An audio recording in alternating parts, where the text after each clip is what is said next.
The second Marcus pulled into Willow Creek Estates, he knew he was being watched. He could feel it, that tight, crawling sensation between his shoulders. The one you get when eyes follow you, not with curiosity, but with judgment. His pickup truck rumbled awkwardly over the pristine asphalt, standing out among the rows of polished SUVs and sleek German cars. As he parked near Lot 37, his future home, he caught the first glimpse of her.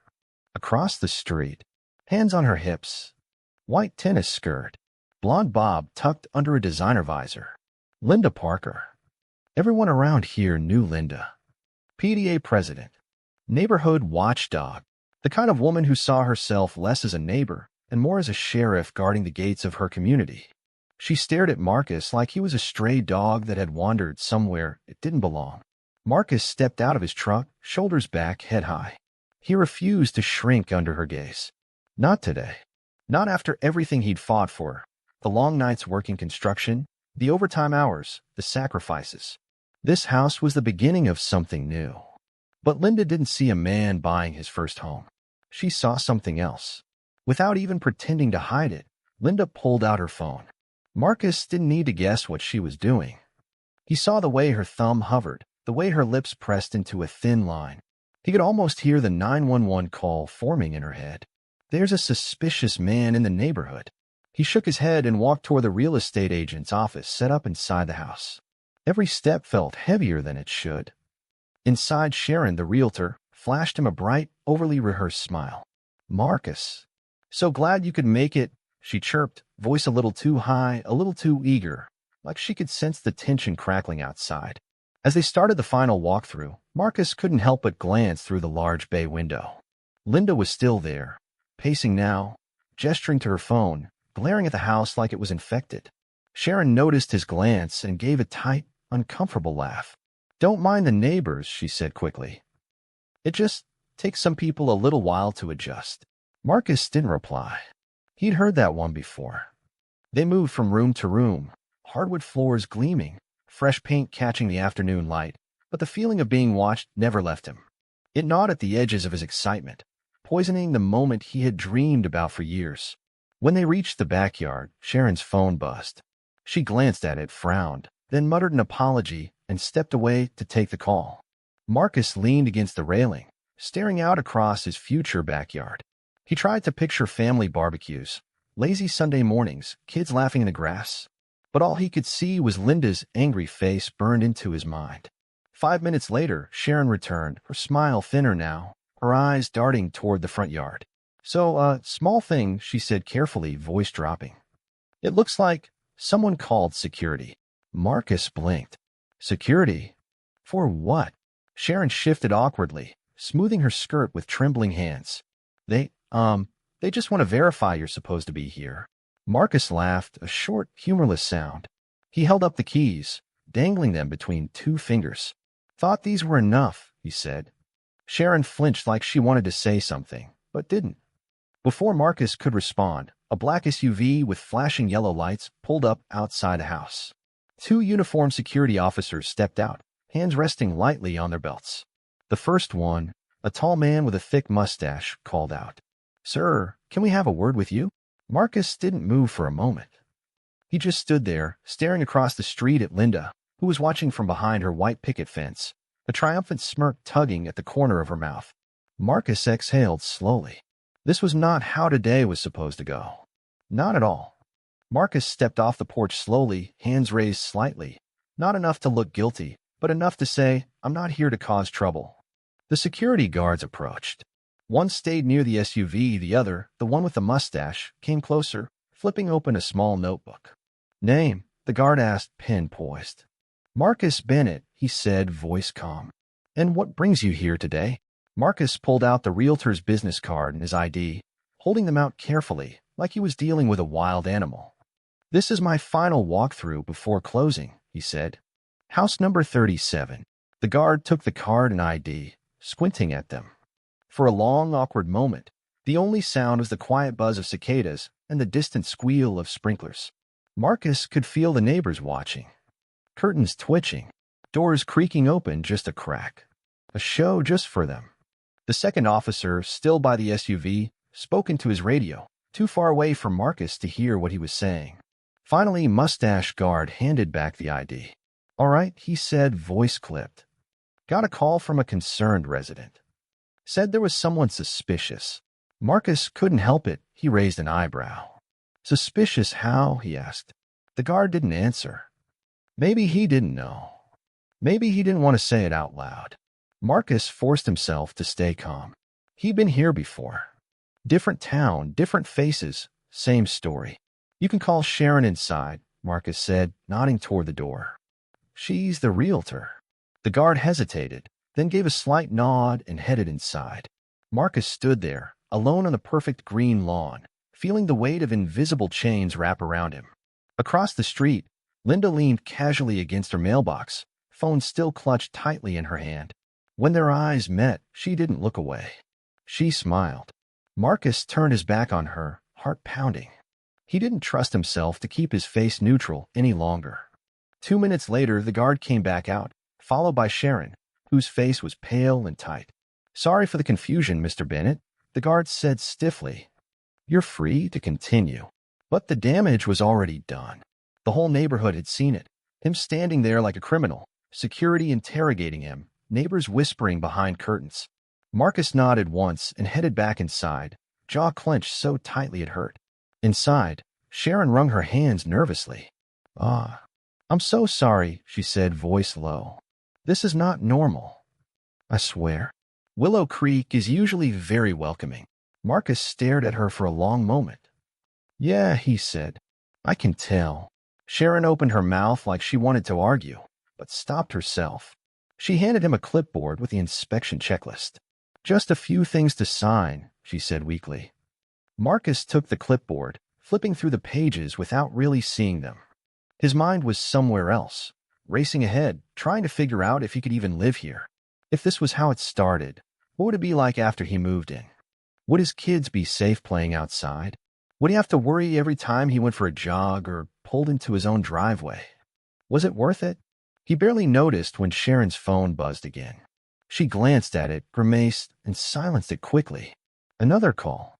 Another whisper from the neighborhood. Maybe it wasn't just Linda. Maybe it was all of them. Maybe Willow Creek wasn't rotten underneath the perfect lawns and shiny cars. Maybe the rot was the point. Marcus shoved the thought away and forced himself to focus. He was here for a reason. He had earned this. He wasn't going to let some nosy woman with a superiority complex take that from him. He signed the last page with a sharp flourish and handed the clipboard back. "Anything else?" he asked. Sharon hesitated. "There is one thing," she said slowly. "The seller requested to meet you." Personally, Marcus frowned. "That's unusual," he said. "I know," Sharon said quickly. "They said it's just to put a face to the name. Welcome you to the community, maybe." She didn't sound convinced. Marcus didn't like it either. But he nodded. "Fine. When?" "Today," Sharon said, forcing a smile. "They're on their way over now." Marcus glanced at the clock on the wall. 2:30 p.m. In less than an hour, he'd be face to face with the people selling him the house. And something deep in his gut twisted hard, because he already knew. This wasn't going to be a welcome party. This was going to be something else. Something worse. Marcus didn't have to wait long.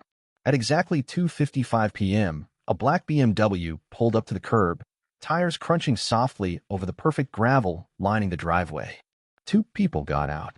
A man and a woman, mid-50s maybe, dressed sharp but casual, like they belonged on the cover of a luxury real estate magazine. He wore a crisp blue polo and khakis. She wore a flowing white blouse and designer jeans. Marcus watched them carefully through the window. No clipboard.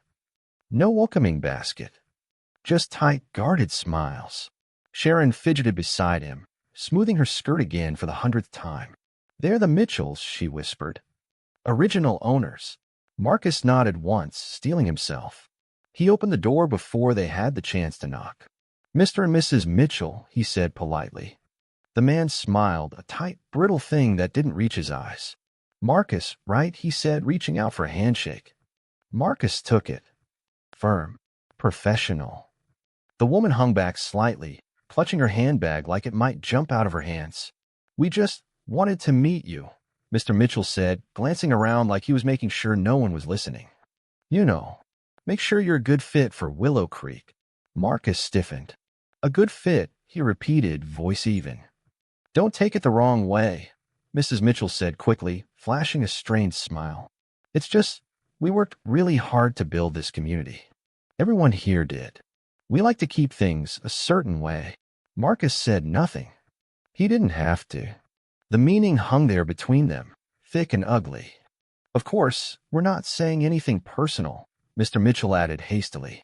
It's just the culture here. It's very family-oriented. Very traditional. Another word that carried a second, uglier meaning. Marcus fought the urge to laugh. Traditional, huh? The same tradition that had followed him his whole life, in 1,000 different ways, most of them smiling just like this. Mr. Mitchell shifted uncomfortably. Some of the residents, they were surprised, he said. Didn't realize the listing had gotten, out so far. Marcus felt a slow, burning anger simmer in his chest, like he had somehow crashed a private party he wasn't invited to, like he had stumbled into a secret that wasn't meant for people like him.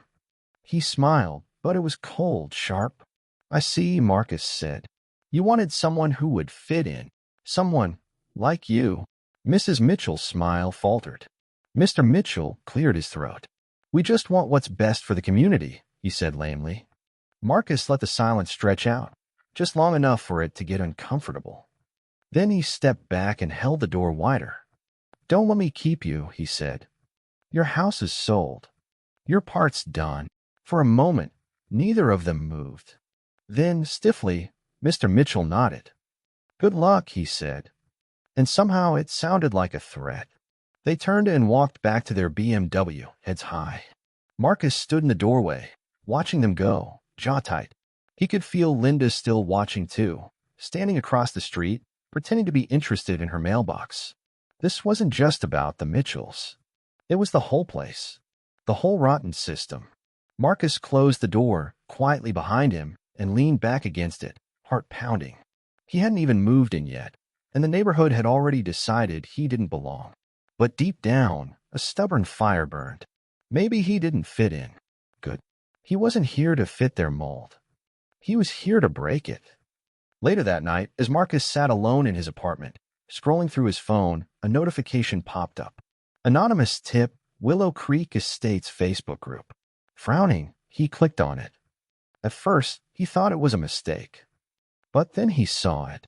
A screenshot. A post in the private neighborhood group. Linda Parker's name at the top. Heads up, everyone. Looks like our new neighbor has a record. Be vigilant. Stay safe.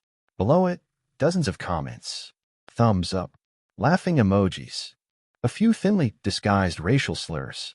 Marcus stared at the screen, stomach turning. He didn't have a record. Not even a speeding ticket. It was a lie. A smear.